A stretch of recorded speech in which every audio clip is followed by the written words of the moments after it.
have it handy. We're going to just look at the Haftarah for a few moments to see what it says to us on this eve of a new month of Elul, the month of preparation for the High Holy Day. So you can find it 1068, I believe. Nope, that's not correct. 1085. 1085. And it's very interesting that this Haftarah begins with verse 11, which says, unhappy, storm-tossed one, uncomforted. This is supposed to be a Haftarah of comfort. That doesn't sound so comforting. Unhappy, storm-tossed one, uncomforted. Why start a Haftarah of comfort with something that sounds uncomfortable? Josh, what's your thought? Well, because it is a Haftarah of comfort, first you need to lay out that, yes, even you who are uncomforted are welcome. This is for you. You are the person at whom this is directed. I see you. I hear you. I will be there for you. Beautiful. I love that idea. So it is announcing this isn't just for the people that are happy, that just had a simcha, that just celebrated an anniversary or something. This is really for the people who need our attention. So I love that idea. That's great. Esther, I think I saw your hand. I have a question. A question about that verse? We're starting at verse 11. What happened in verse 1 through 10? Yeah, so it's very, very interesting because this Haftarah seems to be perfectly picking part of 54 and a part of 55, but not the whole of either chapter. I usually think you'd have a full chapter, and maybe sometimes you have a one verse extra from another chapter. But here it seems to be purposeful, and we're going to come back to that later because the chapters actually say different things, both of which I think are important as we enter our preparation period for the new year. So one idea that Josh had is that we start off with something that's uncomfortable to let the people who need comfort, who really are aware that they need comfort, that they're not alone, that they're seen, they're heard, and we want them to hear us. Beautiful. They want to know that God is listening and sees them. Beautiful. Anybody else have a thought on that? Okay, so we can move from there. Obviously, it might also be that some of you who are trying to pretend everything's okay, we know that it's not always okay all the time. Not every minute is okay. We've done the best we could in the past 18 months of this pandemic, but we know it's not normal, and it's really not okay. So this Haftarah can speak to us a lot. So what I'd like you to do is to take 3, 4, 5 minutes. All the rest of the Haftarah are verses of comfort. I want you to pick out one verse. You can do this at home as well. Pick out one verse that really speaks to you this year. After we had 18 months of pandemic and we're moving into a new year, 5782, in precisely a month, which verse is important or speaks to you in this moment? I'm going to ask you to share that verse and why you think that, or why it's touching you, why it's relevant, why it's important, why it's meaningful. But let's take a couple of minutes just to look through it.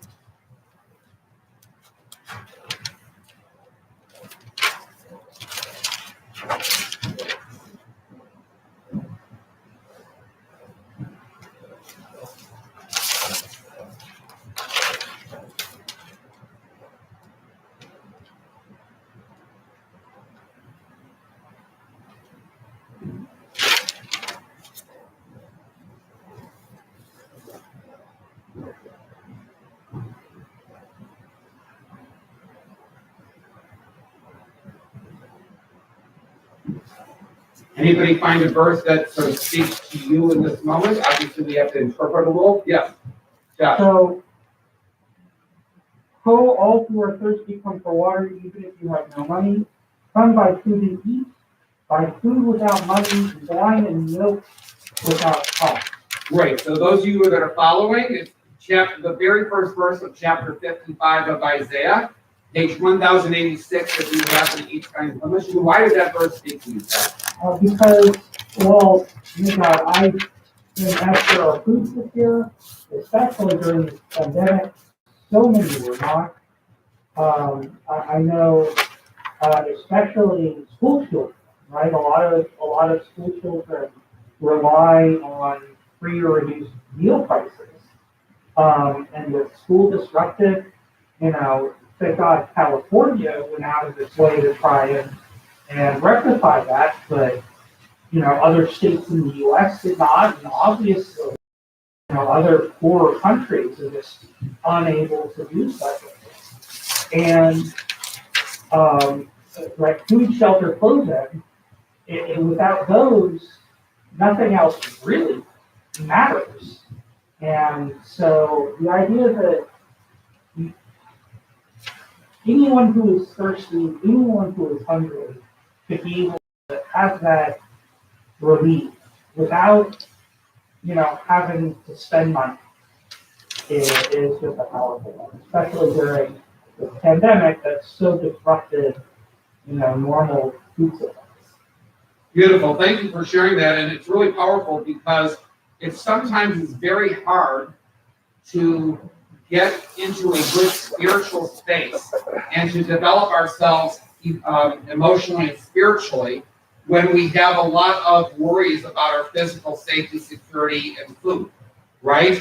So that's one thing. And it's interesting that these kinds of words in the Torah are bookended by the end of the High Holy Days, which is Yom Kippur, which is the day on which all of us, and especially we think that in many congregations, the majority of people are food secure. And so it's a reminder to the food secure, right, as well as those who are food insecure, to the food secure, that look around you, even among you, in our own congregation, our own community, there are people who are food insecure. And that, well, God maybe has to, ultimately, the buck stops with God for helping with problems. God works through God's ambassadors, which are all of us, right? Which is why every year we have a food drive that we take very seriously. We collect food and ask people to bring boxed or canned items that get distributed through Food Share Ventura County, because 1 in 6 residents of Ventura County are food insecure. 1 in 6. That's a very high percentage. They help out 70,000 people a month, and they would help more if they could. Right? So this is, I'm glad you brought that up. Thank you so much. Anybody else find a verse that spoke to them this morning? Esther, what was your verse? Not even the whole verse, but in verse 17, every time that contends with you at law, you shall defeat. So it's biblical proof that you make better lawyers. Thank you for that. Yes, every time that contends with you at law, you shall defeat. But I think there's also perhaps maybe a larger message about, sometimes we can't let people's words, legal or otherwise, really get to us or take over our thoughts. Also, I like the presumption of a court of law as the first recourse rather than keeping my weapons and going to war. Oh, I love that. So, right. So sometimes we have a bait dean so people don't do that. And in fact, the rabbis say that, for example, laws in the Torah about, you can't just kill your child, you have to bring it to a beit din, was actually in its time a way to say, you don't like something your child said or did, you can't just take matters into your own hands. That's a human life. When you go to a court, it gives people a chance to calm down. Even in the Parsha today, when they were saying, if you find a town that there are rumors that they have gone apostasy, you have to send someone to investigate and make sure it's true before you take any action, because this is a town full of human lives. That's right, beautiful. Thank you for sharing that. Yes. So even today, in the reading, cooler heads have to prevail. And sometimes in order for cooler heads to prevail, we have to have laws. Because a lot of times people don't naturally control their own instincts for anger. And when you don't learn to control them, then it becomes the outbursts of anger can get worse and worse and worse, right? So thank you for pointing that out. So when words of anger should not contend with you, you shall defeat. That's a beautiful line. It has so many repercussions for the law and for society and just generally to us, how not to talk and how not to hear talk or not to react to bad talk. I love that. Anybody else have a verse they want to share? We have time for one more, if anybody wants to share.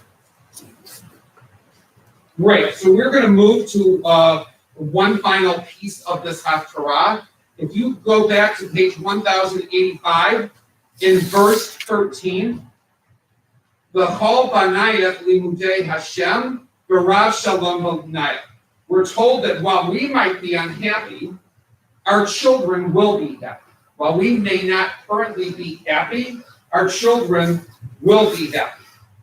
Is that comforting or is that not comforting? Comforting. I think it's comforting. That's comforting. Why do you think that? I'm not against that. I just don't know. What kind of parent does not want their children to succeed and be happy in life?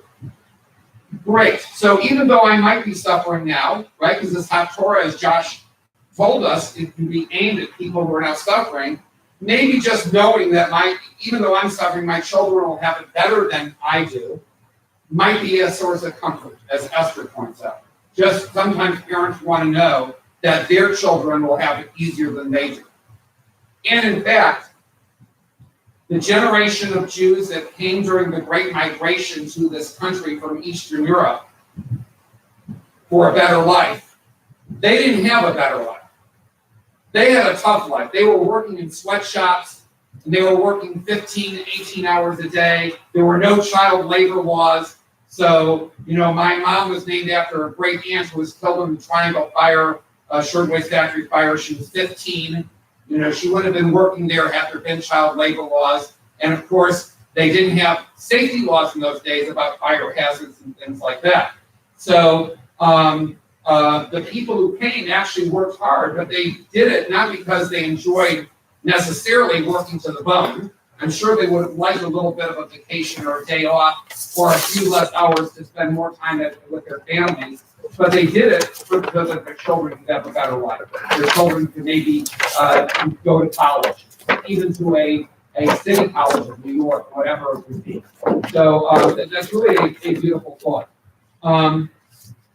Maybe as well, knowing that our children will benefit, if we think about that, maybe that too helps us to make better decisions. I'm in trouble, I'm suffering, whatever, but I need to make good decisions because I have children who count on me, depend on me.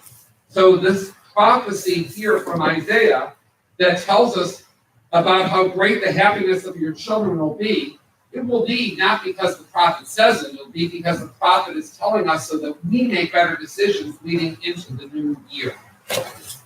I invite you all to think, we don't have time to share, but I invite you all to think of 2 to 3 things that a parent or guardian of yours took that might have been a little bit of a stretch for them, a little bit of a difficulty for them, a little bit of not a comforting thing for them to do, but they did it and it benefited you directly or indirectly.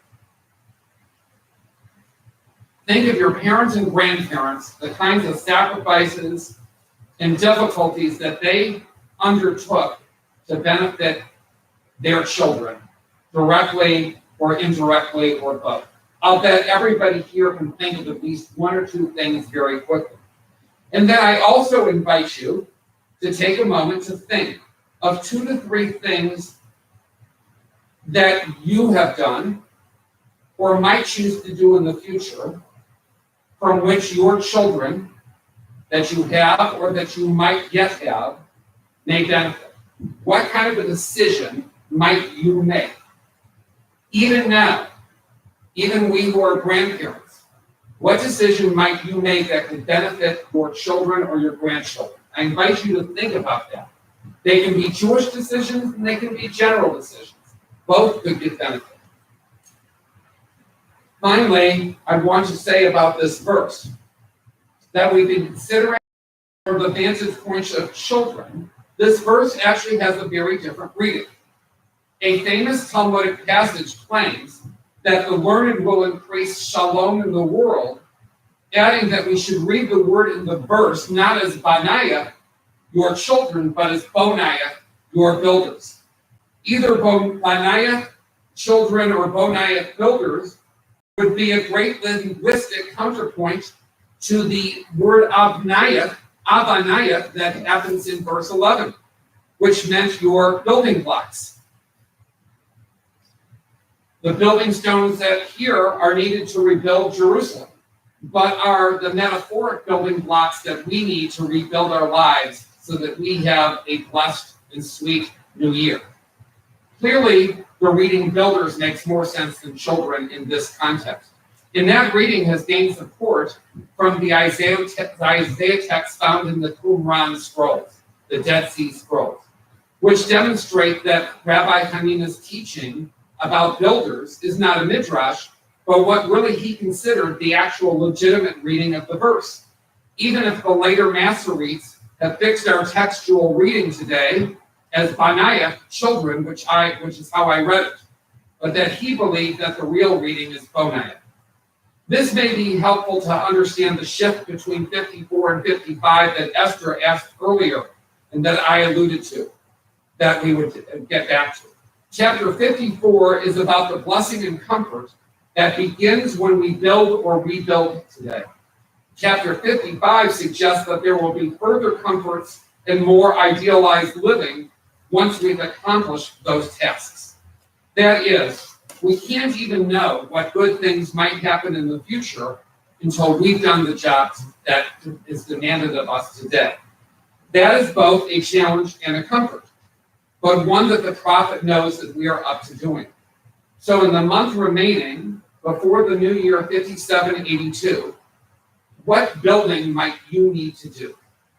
If you are going to be one of God's Bonaya, one of God's builders, what Avanaya, what building blocks do you need to have? And how will you use those building blocks to make a better life? And what kind of decisions will you make, knowing that some of your decisions might affect your children, grandchildren, or future children that you might have?